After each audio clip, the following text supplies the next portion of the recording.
So people that have been following us for a while will know that recently me, Ash and James from Nicholson's Estate Agents have run the Retford Half Marathon with the aim to raise money and funding and support for the Bassett Law Hospice. We've also had Claire and Ash from our team help out and volunteer down in the hospice shops. And on the back of that, Bonnie from the hospice has invited me down to have a chat with her, because what Bonnie would like to do is change people's perceptions about what the hospice does, what they offer, and what goes on in the hospice. So I suppose, Bonnie, first things first, what do generally people perceive as going on in the hospice? Yeah, no problem. So people, when they hear of the hospice, they think the hospice is for people who are at the end of their life. So people that are receiving end of life care. Back in the day, many years ago, that was what it was for, but it's changed massively over that time. So not only do people come in for end of life care, but we support them right from the start of their diagnosis. So the minute somebody is diagnosed with a life-limiting illness, they can get support from the hospice. The hospice we see as a bit of a journey. It's a journey around the hospice. So it starts in support and wellbeing, where we offer people sessions, whether that's exercise sessions, breathing exercises, whether or not it's arts and crafts, anything like that. Right around the hospice. So they can come into the inpatient unit for symptom management. So they come in for a couple of weeks to get their symptoms under control and then go back home or to where they were staying previously. And when they work their way around the hospice, sometimes that's where they choose for their end of life care. But that time frame can be massive, depending on the patient and the diagnosis. So what support do you also offer for the families and carers of the patients? So any support that they need, really. We've got counselling services that they can access. We have chaplain services that they can access. We offer pre-bereavement counselling. We also offer sessions where couples can come together, or a patient and their carer can come together to get that support together, which is a real insight into how each other are feeling, and it's a really important support network that they get there. Okay. So on a week-by-week basis, what sort of activities do you run at the hospice to help support patients? So we have a range of different sessions going on. We have our Therapy Tuesdays, which hasn't been running too long, but it's a really good session. It will teach people how to get up if they've had a fall, how to get more mobile and more independent that way. And that's a 12-week program. We also run a 12-week program on a Wednesday, but that's where all the painting comes in. So they do painting, and they do exercising. We have animals come in. So we've had snakes in, spiders in, anything to get, for them to benefit from it, if you want. Okay, so you were mentioning that you've got these 12-week activities. So does it change from 12 weeks to 12 weeks in terms of the activities that you offer for patients? So the activities stay the same. So we have something different every week. It's the cohort of patients that change. So we have the same group of patients over the 12 weeks where they get lots of different diversional therapies to be able to support them in what they're doing, whether or not it's painting and using different techniques, different brush techniques to be able to help with their grip, as well as being creative and getting something else out of it that they wouldn't normally get if they're at home.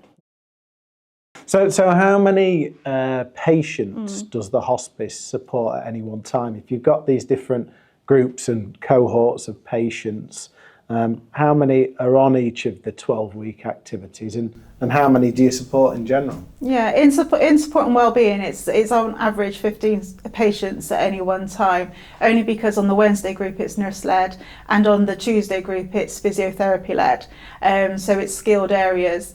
In the inpatient unit, we're an 8-bedded unit. We used to have 6, but through the rebuild we created 2 more bedrooms, but that varies on the unit. Okay, fair enough. So just tell us a little bit about the hospice, the funding requirements, where it gets its money from, and what you guys need in order to continue to support patients in the hospice. Okay, so to keep the services running, we have to raise over £350,000 a year to just be able to support the community through the services that we provide. And there's many different ways that we do that. The charity works alongside Notts HC, so Notts Healthcare Trust, who provide the nursing care.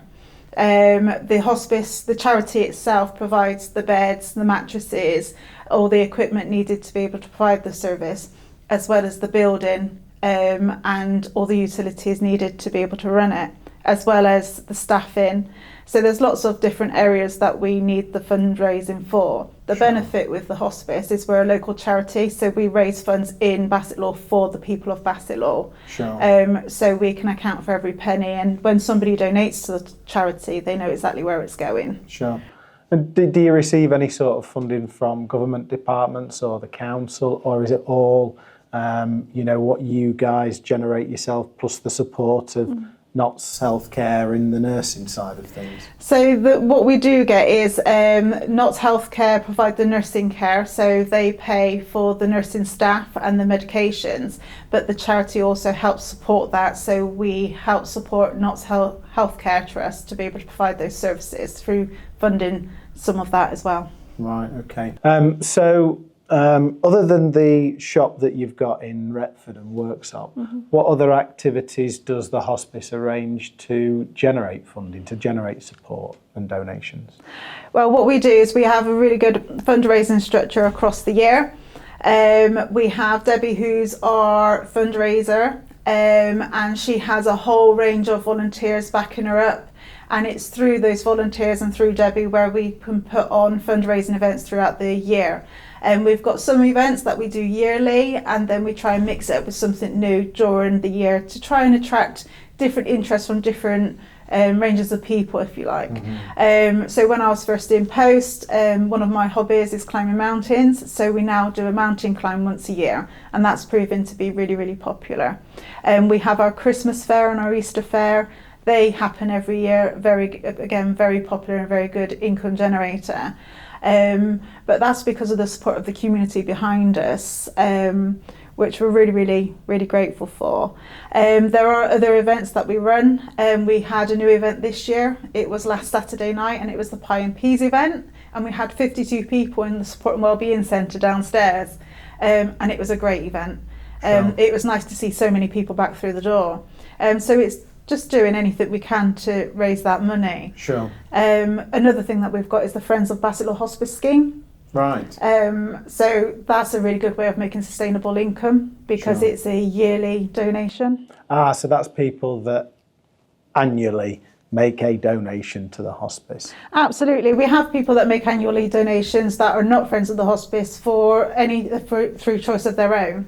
But the Friends of the Bassetlaw Hospice Scheme is, it's a yearly donation. Some people donate monthly, but it gets them more involved in the hospice. So they have a Friends of Bassetlaw Hospice newsletter.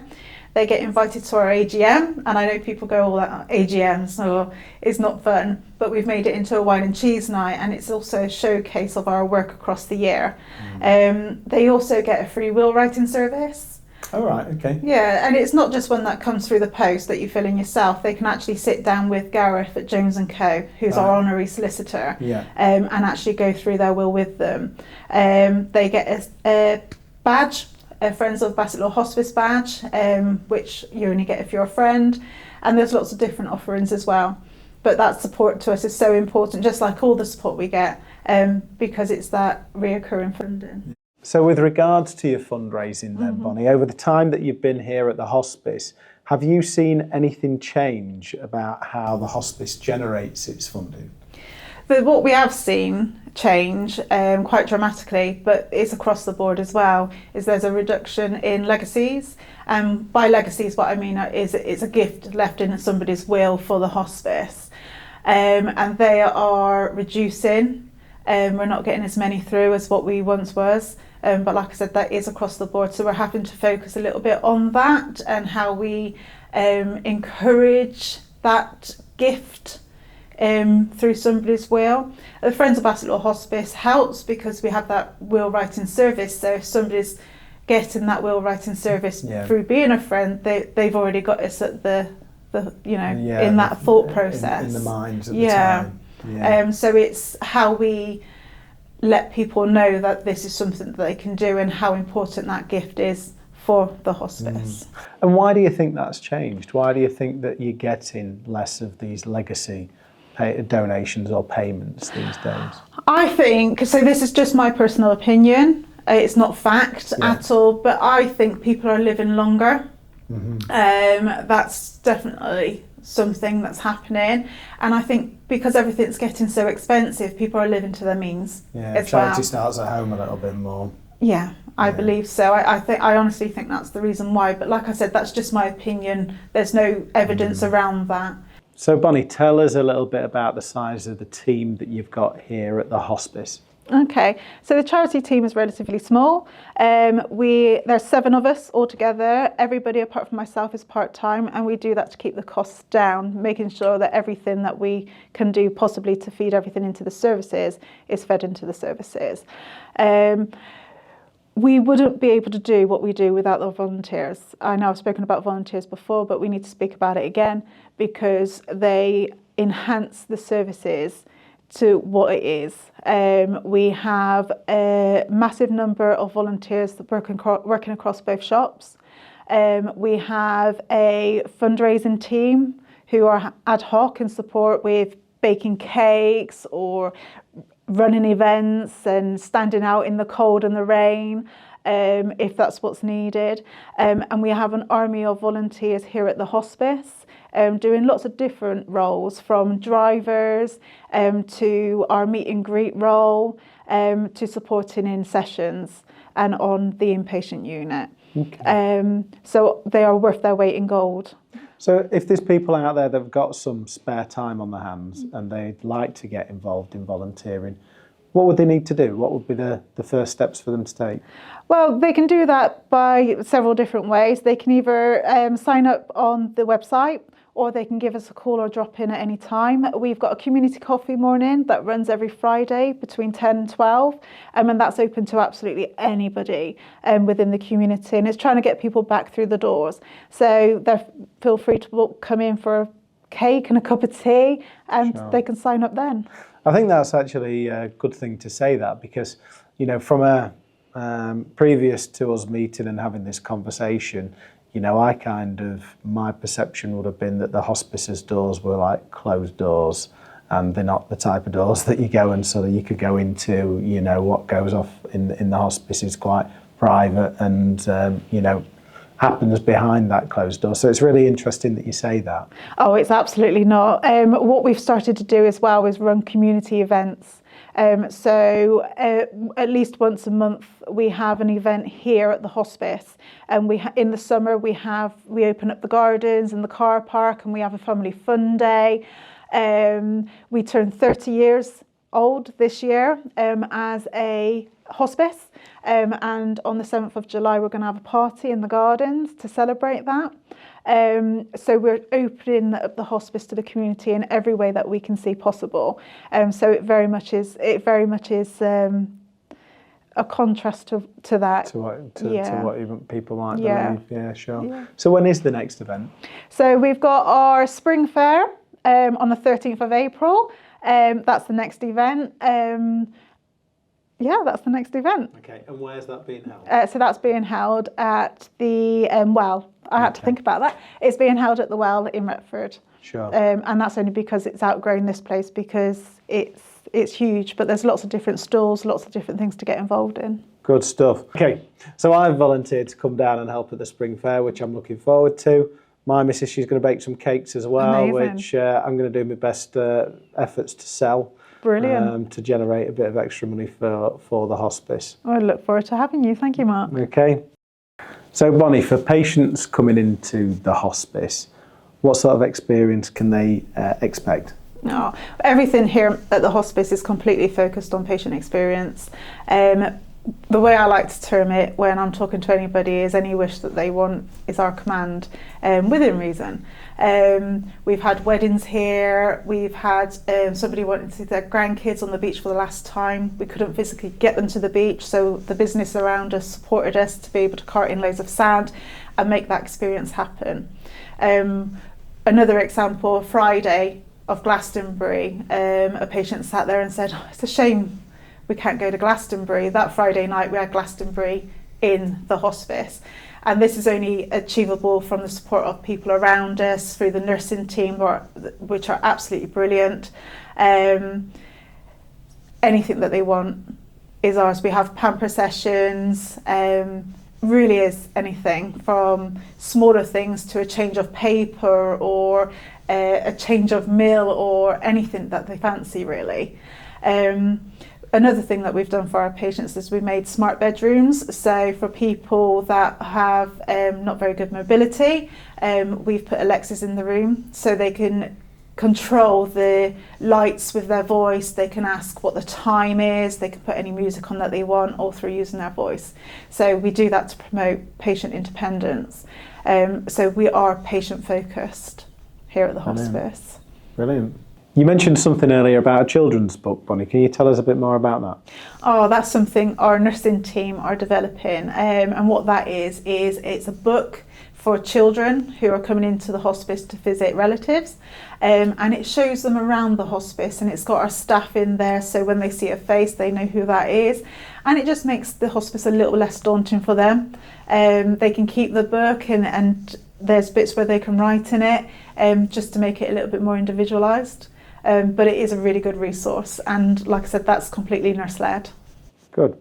Well, thank you for inviting us in to come and see you, Bonnie. Thank you for coming. I think that should help to change people's perception of the hospice, and if anyone wants to get involved, either drop in or get in contact with the hospice. If you've got some spare time on your hands and you'd like to do some volunteering, then it's a great cause.